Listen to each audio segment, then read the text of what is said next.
안녕하세요. 수목생리학, 작물생리학의 기출문제를 풀이하고 있는 윤준원입니다. 농촌지도사나 나무의사, 문화재 수리기술자, 식물보호를 준비하고 계신 분들을 위해서 기출문제를 풀어보도록 하겠습니다. 오늘은 2018년 문화재 수리기술자, 식물보호에서 출제되었던 문제를 풀어보도록 하겠습니다. 제 블로그, 네이버 블로그 KT 준준에 가면은 수목생리학 문제라든가 작물생리학 문제가 많이 있으니 참고해 주시기 바랍니다.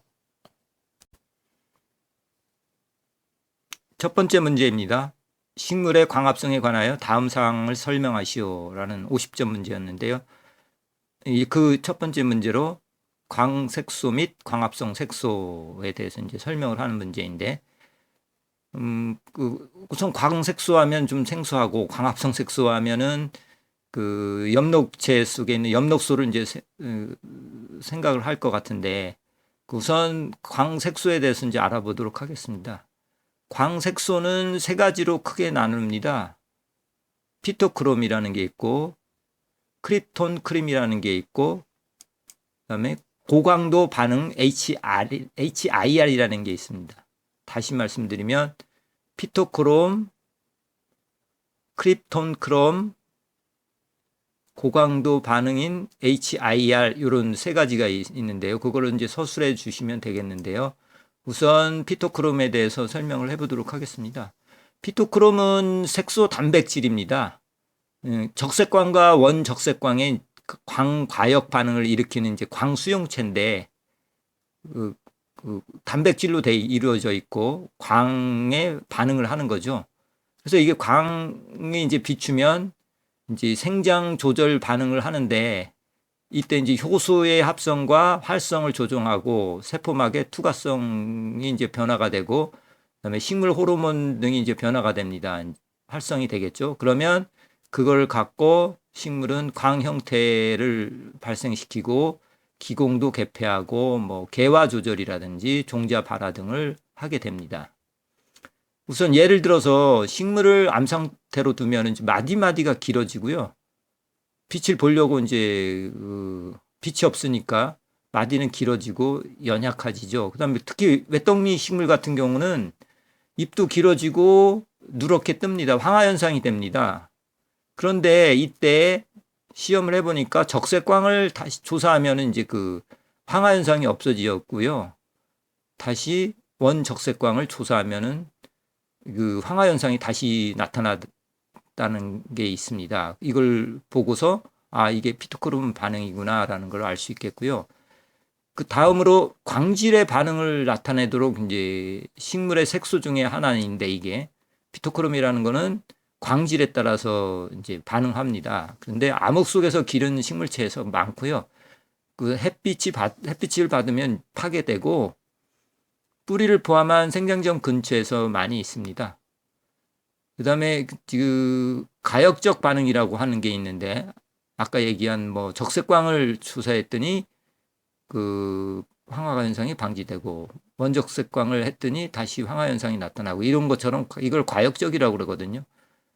그 현상이 나타났다 안 일어났다 이렇게 왔다 갔다 할 수 있는, 원위치 됐다 다시 이렇게 바뀔 수 있는 가역적이라고 그러는데, 그 가역적인 건 두 빛에 대해서 이제 반응을 합니다. 적색광하고 원적색광이 있는데, 적색광은 660 나노미터고요.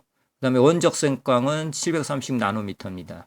그래서 적색광을 비추면 PR 형태로 있다가 PFR 형태로 바뀝니다. 그래서 PR이라는 건 피토크롬 레드고, 그다음에 PFR이라는 거는 피토크롬 파 레드라는 겁니다. 그래서 적색광을 비추면 PR에 있다가 PFR로 바뀌고, 또 원적색광 파장이 730 나노미터인데 이 빛을 비추면 다시 그 PFR 형태에 있다가 PR 형태로 바뀝니다. 그래서 적색광을 비추면 전체 광색수가 80%가 PFR로 바뀌고, 원적색광을 비추면 90%가 99% 정도가 PR 형태로 바뀝니다. 그 형태는 단백질에 부착된 발색단의 피를 분자 배열이 햇빛을 받아 변화하여 나타나는 현상이라고 볼 수 있는데요. 아까 얘기한 PFR처럼 그 생리적 활성을 띠는 형태로 광주기 현상이라고 볼 수 있는데 종자 휴면이라든가 광형태 변화 등을 지배를 합니다. PFR 그 형태로 있을 때. 그 PFR을 갖고 시간 측정을 하고요. 식물들이 시간을 알아내고요. 그 다음에 암흑 속에서 PFR이 PR로 환원되는 양은 이 그 시간에 따라서 정확히 이제 비례를 한답니다. 그리고 식물은 PFR과 PR의 상대적 비례로서 밤의 길이를 측정하고 특히 단일성 같은 경우는 그 정확히 뭐 10분 이내의 오차로 정확히 측정해서 단일 식물 같은 경우는 이때 이제 개화를 하는데 그 PFR과 PR 형태의 변화의 상태에 따라서 측정해서 개화를 하게 되는 거죠.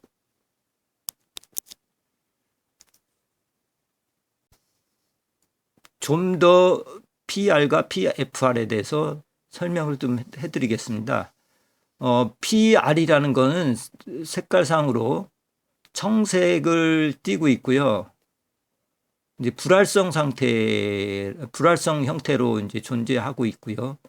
그 다음에 PFR이라는 건 녹청색입니다. 이건 활성 상태를 나타내는 건데, 불활성 상태인 청색 상태인 PR 형태에 있을 때 적색광 660 나노미터의 빛을 비춥니다. 그러면 그 형태가 바뀌면서 PFR로 되고 녹청색으로 바뀌면서 활성 형태를 띠게 됩니다. 활성 상태가 되면은 조금 전 설명드렸다시피 그 반응을 하게 됩니다. 생리적인 이제 반응을 일으키는데 그 뭐 호르몬이라든가 효소들이 이제 뭐 광투과성이라든가 이런 게 세포에서 광투과성이라든가 이런 게 이루어져서 광 형태 발생이 이루어지고 기공도 개폐하는데 작용을 하고 개화도 조절해주고 종자 발화하는 형태로 됩니다. 이게 활성 상태에서는 이렇게 이루어지고요. 활성 상태에 있던 거를 다시 원적색광을 쬐입니다. 730 나노미터를 쬐주면은 다시 원래 상태, 불활성 형태로 바뀝니다. 청색 상태로. 가역적이라고 그랬죠. 근데 활성 상태에서 불활성 형태로 갈 때는 야간에 천천히 이제 환원이 된답니다. 이 그 PR과 PFR 이렇게 가역적인 반응을 이제 발견하게 된 거는 뭐냐면 상추류 종자가 이제 광발화 종자입니다. 빛을 쪼이면은 이제 종자가 발화하는데 이때 그 연구 결과가 적색광에 유효하고 그 근적외광 그러니까 원적색광이랑 같은 말입니다. 이거를 볼 때 적색광은 광 발화하는데 싹이 트는데 유효했고요. 그 다음에 근적외광을 다시 쬐더니 발화가 되지 않더라 이런 시험이 일어났습니다. 그래서 그거를 알고 또 이제 뭐 단일 식물 뭐 독구말이 있거든요. 단일 식물을 여기도 이제 그 적색광을 쬐더니 그 암기에서 그 광 중단 현상이 일어나더라 이거죠. 그래서 그게 이게 그 적색광이 단일 식물 광 중단 속단에 가장 유효하다는 걸 알아냈고요. 그다음에 상추류 종자를 이제 그 상추류 종자가 적색광을 띠면 발화가 되는데 그 또 적색광 조사 직후 근적외광을 이제 조사하면 적색광 효과가 이제 없어지는데 이걸 가역적으로 몇 번이고 되풀이할 수 있었다는 거죠. 따라서 그 적색광과 근적외광에 대한 각각 최대 흡수를 갖는 상호 가능한 하나의 색소가 이제 상정되었는데 그 색소죠. 색소 단백질. 이것이 이제 피토크롬이라고 부르게 됐습니다. 그 옥수수의 황화싹에서 피토크롬의 추출을 성공했다고 합니다.